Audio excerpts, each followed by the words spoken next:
Buen día, compañeros. El día de hoy vamos a explicar un problema. Los integrantes somos Lady Toff, Ricardo Arevalo y su servidora Alexandra Vargas. A continuación, vamos a explicar el ejemplo 30.4, que es la suspensión de un alambre. El problema dice lo siguiente. Dos alambres paralelos infinitamente largos se encuentran en el suelo separados 1 centímetro, como se muestra en la figura de la siguiente diapositiva. Un tercer alambre de 10 metros de largo y 400 gramos de masa porta una corriente I1 de 100 amperios. Está elevado y flotado sobre los dos primeros alambres, en una posición horizontal a la mitad. Entre ellos, los alambres infinitamente largos portan iguales corrientes. Y dos, en la misma dirección, pero con la dirección opuesta a la del alambre elevado y flotando. A continuación, nosotros vemos la gráfica del problema, la representación de los alambres, en donde decíamos anteriormente que, dado que los alambres tienen un largo infinito, se encuentran paralelos. Esto quiere decir que no se van a tocar. Ejercen una fuerza de repulsión sobre el cable más corto, que es el que está en la parte superior. Este se encuentra en equilibrio debido a la fuerza magnética y gravitatoria, como se observa en la figura. A continuación veremos la pregunta de nuestro problema. ¿Qué corriente deben portar los alambres infinitamente largos para que los tres alambres formen un triángulo equilátero? Vamos a conceptualizar el problema. Si vemos la conceptualización, vemos que dice que las corrientes en el alambre corto es opuesta al alambre largo. Esto es una fuerza de repelación. ¿Por qué? Ya que las corrientes están en diferentes sentidos. Imagine que aumentan las corrientes en los alambres largos. La fuerza repulsiva se vuelve más intensa y el alambre elevado flotando asciende al punto donde se mantiene equilibrio, como dijo la compañera, por la ley de gravitacional y los campos magnéticos que se encuentran en este. Si vemos la siguiente figura, que es la del problema, nos damos cuenta que forman un triángulo equilátero de 1 centímetro cada lado, ya que el triángulo tiene todos sus lados son iguales. Pero nos damos cuenta que hay dos corrientes que están entrando en los cables infinitamente largos y en el cable corto está saliendo. Ahora, si analizamos esto, nos damos cuenta que todos los lados son iguales y nos damos cuenta que para definir cómo entra una corriente se coloca con un círculo y con una X. Cuando entra con una X y cuando sale como un círculo. Recordemos que el triángulo equilátero, aparte de que tiene todos sus lados iguales, hay dos corrientes que están entrando. Por lo tanto, los campos magnéticos serían a favor de las agujas del reloj, siguiendo la ley de la mano derecha. En cambio, la que está arriba del alambre corto está en contra de las agujas del reloj. Ahora vamos a evaluar lo que son las figuras y sus vectores. A nosotros nos indican que hay dos corrientes y dos que están de la parte de abajo, que están haciendo que el alambre corto de arriba esté en equilibrio. En eso se encuentra el vector FBR y el vector FBL. De estos también podemos encontrar que tienen componentes. Los componentes serían en X con el ángulo de 30 grados, que lo definiríamos como la suma de vectores igual a 0, sacando los cosenos de cada uno, y también los componentes de Y, como lo vemos en la imagen. Ahora vamos a dar paso para que nuestro compañero dé la explicación de la parte numérica. Solución del problema. Paso número 1. Análisis de fuerzas. Al lado izquierdo, observamos claramente la representación de tres cables, uno que está flotando sobre otro. Los dos cables de abajo tienen una corriente I2 y el largo de ellos es infinito, mientras que el cable de arriba, que se encuentra flotando sobre los dos anteriores, tiene una corriente contraria denominada I1, y analizaremos un tramo de 10 metros. La ilustración de la izquierda se acopla perfectamente con la representación del diagrama del lado derecho. Notamos que los dos cables que se encuentran al lado abajo tienen una corriente que totalmente ingresa, mientras que el cable de arriba tiene una corriente que sale. Las corrientes de los cables de abajo generan un campo magnético sobre el cable de que está suspendido o está flotando, o sea, el tercer cable. Las fuerzas son denominadas R y L, las fuerzas magnéticas. Y también encontramos una tercera fuerza llamada fuerza gravitacional que se desarrolla verticalmente pero en sentido contrario a las anteriores fuerzas con un ángulo de 30 grados cada una. Notamos también que la figura representa claramente a un triángulo equilátero debido a la posición en la que se encuentran cada uno de sus cables, describiendo una longitud perfecta o igual entre sí.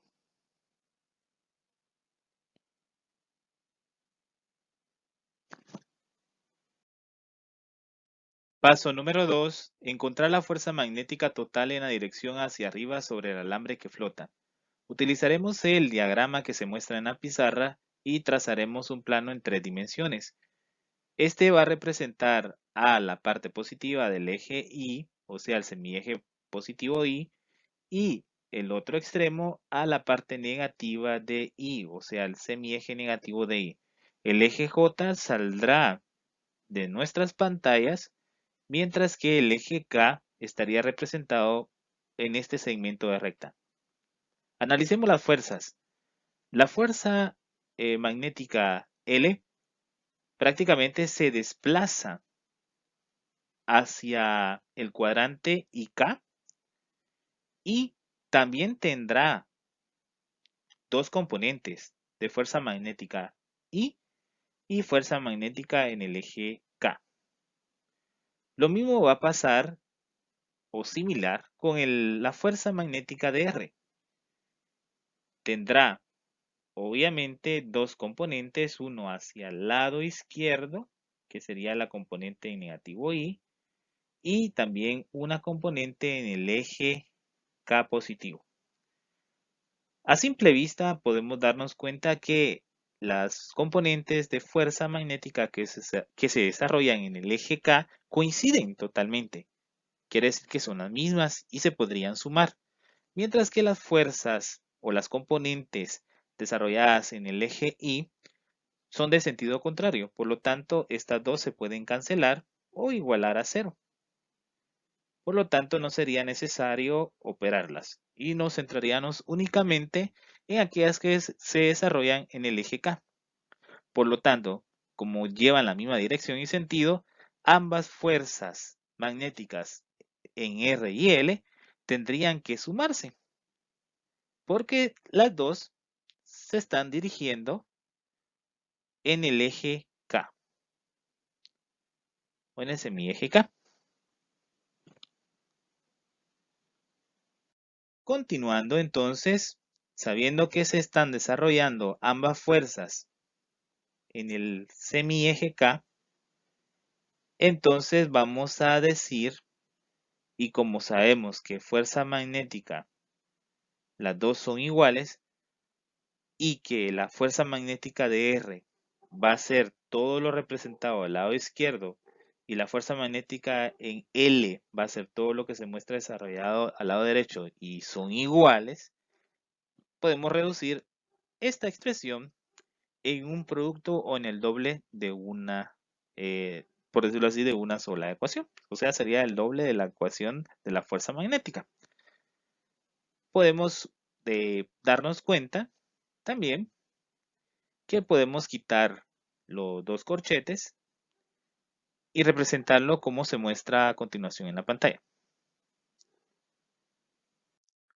Siguiendo, podemos darnos cuenta también que el doble se puede dividir entre el doble de pi a o el producto de pi a, ¿verdad? El doble del producto pi a. Quedaría de una manera más reducida y también podemos decir que el coseno de 30 grados es igual a 0.866 o 0.866 por mu sub 0 por corriente 1 por corriente 2 partido pi a por todo eso por la longitud del cable desarrollado obviamente bajo las componentes en K. Paso número 3. Encuentre la fuerza gravitacional en el alambre que flota.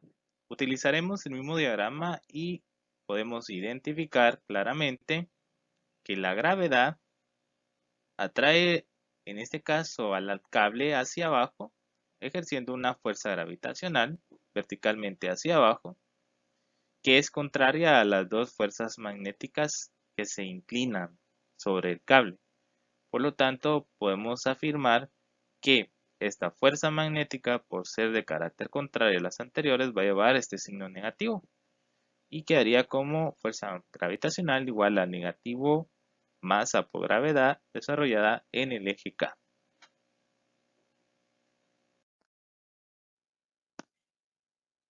Paso número 4. Aplique el modelo de partícula en equilibrio al sumar las fuerzas e igualar a cero la fuerza neta. La sumatoria de las fuerzas sería entonces fuerza magnética, que ya sabemos que viene de la componente Y de la fuerza magnética en R y la fuerza magnética en L. Y la fuerza gravitacional, estas deberían de sumar y dar una igualdad a cero. La sumatoria de las fuerzas sería igual a la fuerza magnética, que sabemos que viene de las componentes de las fuerzas magnéticas de R y L, más la fuerza gravitacional. Y la sumatoria tendría que estar igualada a cero. Por lo tanto, en su forma extendida, esto sería la representación de la fuerza magnética y la fuerza gravitacional, y siempre igualada a cero. A la hora de realizar el despeje, negativo mgk, en la transformación quedaría de la siguiente manera.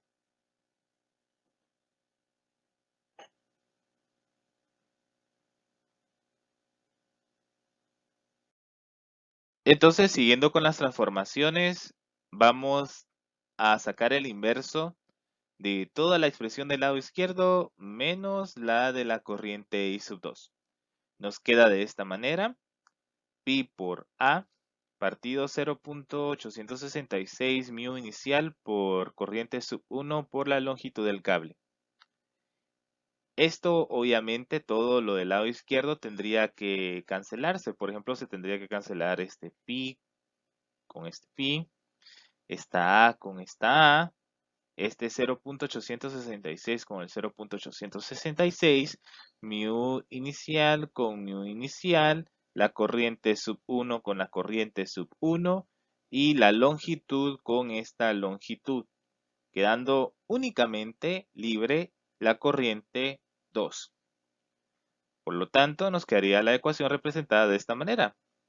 Corriente sub 2 es igual a masa por gravedad por pi por A partido 0.866 mu inicial por corriente sub 1 por L. Y representada de una mejor manera, más ordenada, quedaría como corriente I sub 2 es igual a masa por gravedad por pi por A partido 0.866 mu inicial por corriente sub 1 por la longitud del cable. Y llegó el momento de sustituir datos. Masa, que sería equivalente a 0.400 kilogramos por gravedad, que es igual a 9.8 metros sobre segundo al cuadrado, por la constante matemática pi por A, que es 0.01 metro o 1 centímetro, que es la distancia equivalente entre cada uno de los cables. Muy bien, todo eso se va a dividir entre el producto de 0.866 por 4pi por 10 elevado a la negativo 7 tesla por metro sobre amperios, que sería mu, por 100 amperios, que sería la corriente I sub 1 por 10 metros, que sería el largo del cable o el tramo del cable que se va a analizar. El producto de arriba sería equivalente entonces a 0.123 kilogramos por metro al cuadrado sobre segundo al cuadrado, partido la equivalencia de la parte numerador, que es igual a 1.09 por 10 elevado a la negativo 3 Tesla por metro al cuadrado.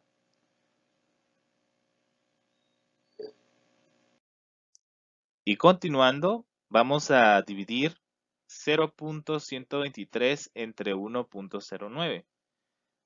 Esta parte nos daría 113 y la parte dimensional la reorganizamos para poder aplicar la propiedad de extremos y medios. Entonces, aplicando la propiedad de los extremos y medios, empecemos con los extremos. Kilogramo por metro al cuadrado por 1. No hay ningún cambio debido a que el 1 pertenece a una característica muy especial, que cualquier número que se multiplique por él vuelve a dar el mismo número. Eso se le llama elemento neutro multiplicativo, o sea que el 1 es un elemento neutro multiplicativo.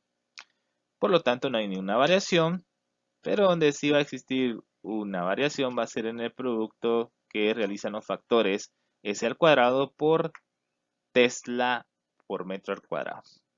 Entonces, nos quedaría de la siguiente manera. La corriente sub 2 es igual a 113 por kilogramo por metro al cuadrado sobre teslas por metro al cuadrado por segundo al cuadrado. Y nos podemos dar cuenta de que metro al cuadrado sobre metro al cuadrado se puede igualar a 1, quedando la expresión reducida de la siguiente manera, que la corriente 2 o I sub 2 es igual a 113 kilogramos sobre Tesla segundos al cuadrado. Pero Tesla es igual a kilogramo sobre área por segundo al cuadrado. Entonces nos podemos dar cuenta que segundos al cuadrado sobre segundos al cuadrado se puede igualar a 1, quedando la expresión en la parte del denominador como kilogramo sobre amperio. Vamos a realizar otra vez la propiedad de extremos y medios. Se dieron cuenta que colocamos un 1 acá como denominador de kilogramo, porque esto respeta que todo número entero tiene un 1 como denominador. Y aplicando la propiedad de extremos y medios quedaría de la siguiente manera. Kilogramo por amperio, ¿verdad? Y 1 por kilogramo, vuelve otra vez a aplicarse el elemento neutro multiplicativo y quedaría otra vez como kilogramo.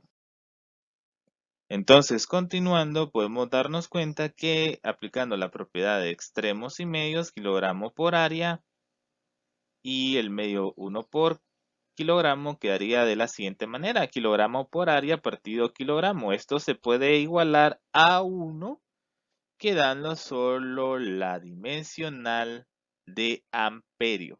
Y la respuesta sería entonces que la corriente 2 es igual a 113 amperios.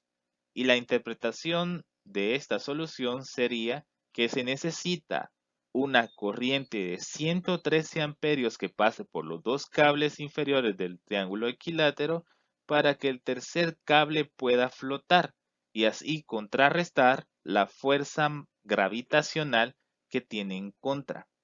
Entonces, gracias a una corriente de 113 amperios, se lograría un campo o una fuerza magnética necesaria para que el tercer cable pueda flotar.